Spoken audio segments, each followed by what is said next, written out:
Alright guys, what's going on? Welcome in. So the New York Jets and the Philadelphia Eagles just wrapped up their second joint practice. The next time the Jets will see Philly is Friday night at 7:30 Eastern for the third and final preseason game. It should be a fun one, but to be honest with you, I mean, for me personally, I'm at the point where I just want to get Friday over with. I want to wake up Saturday morning injury-free.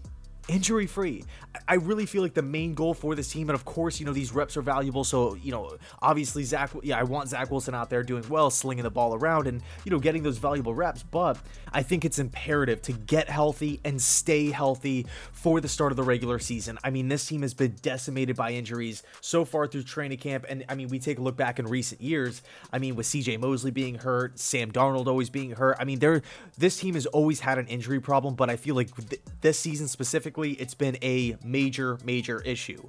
I mean, we have a huge list of guys that are currently missing. But with that said, let's talk about some of the injuries and kind of what happened today. We look at who was hurt. There was no Mekhi Becton, who recently sustained that head injury, so George Fant was playing some left tackle. Quick little side tangent. I feel like Fant is just such a luxury at this point in time, a guy who can play on the left side, on the right side. Moses has been dealing with some injuries. Obviously, Becton, has this thing going on. He had the foot issue way back in, I believe, minicamp.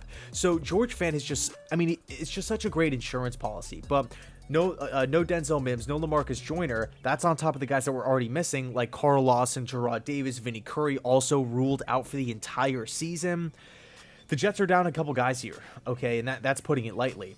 There are some players coming back from injury, and they're taking steps in the right direction. Quinnen Williams was back. Sheldon Rankins, Elijah Moore, Elijah Vera Tucker. 4 huge pieces on this football team are getting back into the swing of things here. Sheldon and Q were actually doing really well today. Okay, I believe I get that this could maybe sound like a Homer style of statement here, but I'm going to be honest, I fully believe Rankins and Williams on the interior defensive line can be one of the best units in the entire league, one of the best duos.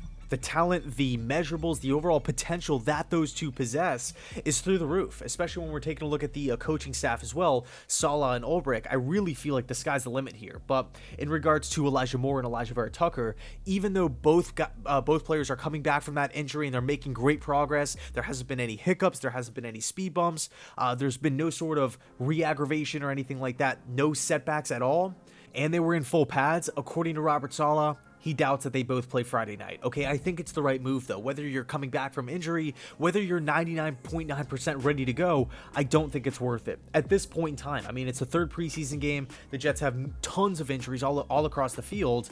Let's keep the guys healthy. Let's make sure they are 110% ready to roll for the regular season.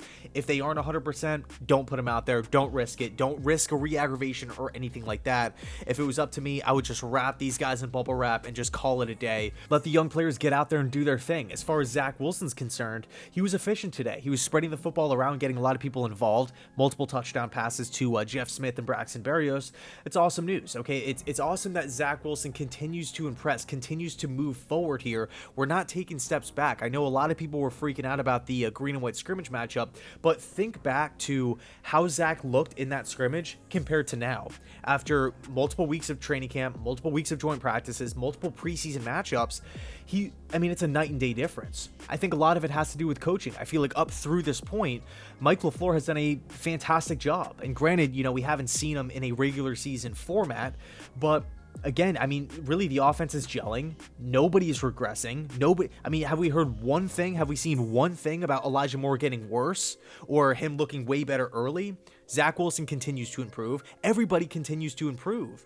Now, of course, there's going to be, speed bumps along the way here, but that's football. That's life at the end of the day. Whenever you have a young team, there's going to be ups and downs. But so far, being a first-time offensive coordinator here, I feel like every move that LaFleur is making is the right move. Another thing to take into consideration here, along with Zach being just a great natural system fit, is the fact that he's getting all of the first-team reps.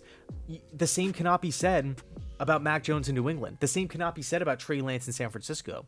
Same with Justin Fields in Chicago. It's Andy Dalton. It's Jimmy Garoppolo. It's Cam Newton. And even Trevor Lawrence, by the way. Trevor Lawrence, who was actually just announced as the starter like 25-30 minutes ago here. So far, there's been a quarterback competition. Urban Meyer just wanted to see what he had at the quarterback spot, and everybody had the idea, it's probably going to be Lawrence, but they were splitting reps. Zach Wilson has received every single first team rep. That is very, very important. Playing not only against the first team defense, honing his craft, but playing with guys like Corey Davis and Jamison Crowder on the first team O-line. I mean, call me crazy, but I feel like the stars are aligning here. I don't feel like it's going to be, this top 5 offense, right out of the gate week 1, but I feel like compared to, the past couple seasons, I truly feel like this Jets offense could be brewing something special here for years to come. I feel like for the first time, the Jets can not only just consistently get in the end zone, but we can get first downs. We're not going to be going 3 and out, turning the ball over left and right, getting sacked and throwing the ball away, and just tons of nonsense. I mean, so far through preseason, Zach hasn't been sacked. I mean, I can't even remember Zach Wilson on the field laying down. I can't remember it once. He's only had a couple plays where he's been actually pressured, and when he has been pressured, he's been making great throws. And speaking of pass protection, that was actually a lot better today than yesterday. Okay, so that's a plus. Morgan Moses at right tackle, George Fant at left tackle. Some people are concerned about the pass protection moving into the regular season, but I feel like once we have all 5 guys in there, all 5 starters, all 5 guys are 100%, the overall pass protection will improve. Now, a couple negatives. The Jets defense had a tough time slowing down Jalen Hurts on the ground. I mean, really, he's the first traditional dual threat quarterback that the team has seen so far through training camp. Mike Glennon, Kurt Benkert, Rodgers, banged up Jordan Love. I mean, really, Jalen Hurts can do a lot of damage on the ground. In today's league, neutralizing dual threat quarterbacks is huge. It's really, really important. If you can't do that, I mean, you're pretty much out of luck against half the teams in the league. So many quarterbacks today can beat you on the ground. It's crazy compared to 10, 15 years ago. But man, that's definitely an area that I want to see the Jets improve. Now, will we see Jalen Hurts on Friday night? I'm not too sure. It's just so weird because we only have 3 preseason games.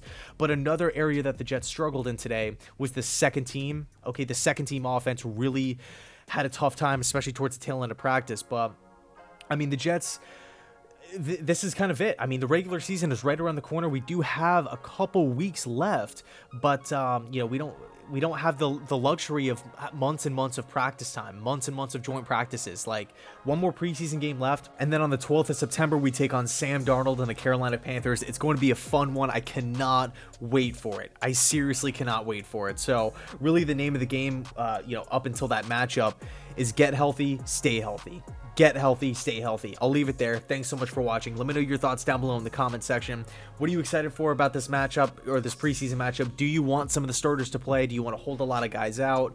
Again, for me, I think it's smart to maybe get some guys reps and then, hold off on others.